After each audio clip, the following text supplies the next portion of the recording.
Was Spider-Man No Way Home the greatest Marvel movie of all time?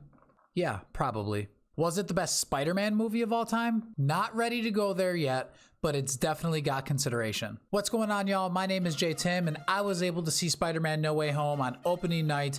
So happy I did. That movie was amazing. My jaw dropped like 15 times during the movie. I loved it. It was fantastic. It was amazing, pun intended. If you haven't seen it, you need to do whatever you can to pick up some tickets. Go see it right now. Today I want to talk about my initial reactions to the movie. This is going to be a spoiler-free video, so don't worry about any spoilers, anything like that. I just want to talk about things that I really loved about this movie, standout performances, things like that. I'll probably do a spoiler-filled review later on in the week, but I want to give everybody a chance to see the movie. So spoiler free, don't worry about it. Please don't be that person that goes in the comment section and posts spoilers. Before I get into the video, if you like content like this, feel free to hit that subscribe button and like the video if you did like it. If you're into superhero stuff, Pokemon card openings, anything like that, this channel is the place for you. This content is made by a nerd for the nerds, so let's geek out together. And without further ado, let's talk about everything I loved about Spider-Man No Way Home.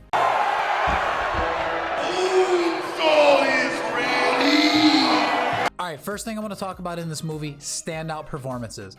Tom Holland killed it in this movie. I think this was by far his strongest performance in the MCU and probably the best Tom Holland movie I've seen, period. Not gonna lie, I didn't know he could act this well. I feel like in all the movies he's done, he's acted like a little kid, and yeah, maybe that's the point. Wasn't really my thing though. But in this movie, he knocked it out of the park. Another standout performance, Jamie Foxx.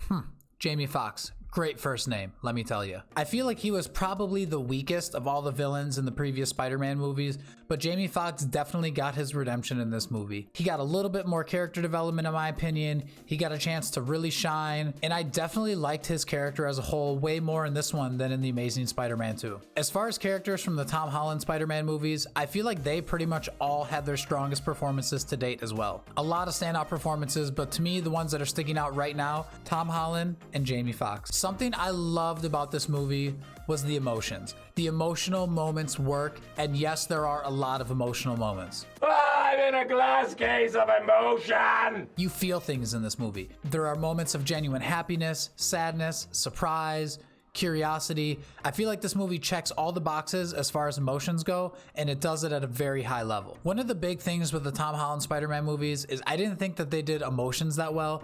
I feel like there were moments here and there, but for the most part, it was like a really goofy, jokey tone. But this movie does not fall into that trap at all. The emotional moments work, and they resonate with the audience. Another thing in this movie is there were a lot of genuine surprises. And I went into this movie feeling like I knew everything about this movie. I thought I knew how it was gonna start, how we were gonna get to certain points, what was gonna happen, how it was gonna end. And my jaw dropped at least 5 times when I saw this movie. For one, that's a credit to Marvel for putting out a good trailer. I feel like they're really good at putting out trailers that tell you what you need to know, but they throw in enough red herrings here and there to throw you off. That's one of the things with like DC. They take 3 of the best minutes of their movie, they put it together, they release it as a trailer, and you know all the big moments that are going to happen. With Marvel, and specifically with this movie, they did a really nice job of giving you some things in the trailer, but other things they didn't. And again, me thinking I knew everything that I was going to see in this movie, I really didn't. I was surprised a lot, so credit to Marvel for throwing me off. So to answer the question, is this the best Marvel movie of all time?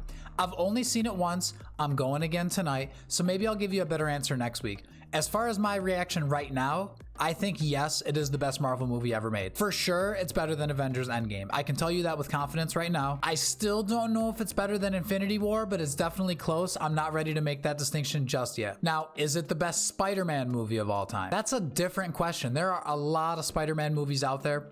As far as my answer for that, I'm not sure yet. When I left the theater, my first thing was, I think that was the best Spider-Man movie of all time, but I'm not sure if it's better than Spider-Man 2. And as soon as I said that, there were like 3 people around me that just went, oh, how could you say that? But honestly, though, Spider-Man 2 is so good.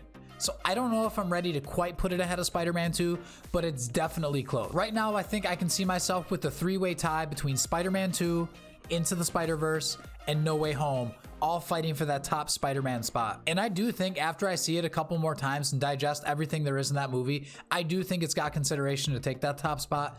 but right now, not ready to put it up there yet. Another thing I loved about this movie was there was a lot that was in it, but I feel like they paced it really well and it wasn't too much too soon. I feel like sometimes with some of these bigger movies, when they throw a lot of characters in, when they're trying to hit a lot of plot points and cover their bases, give closure to all the characters, it can get really messy and overwhelming. This movie balanced everything really well. I feel like the characters that needed more time to shine got that time.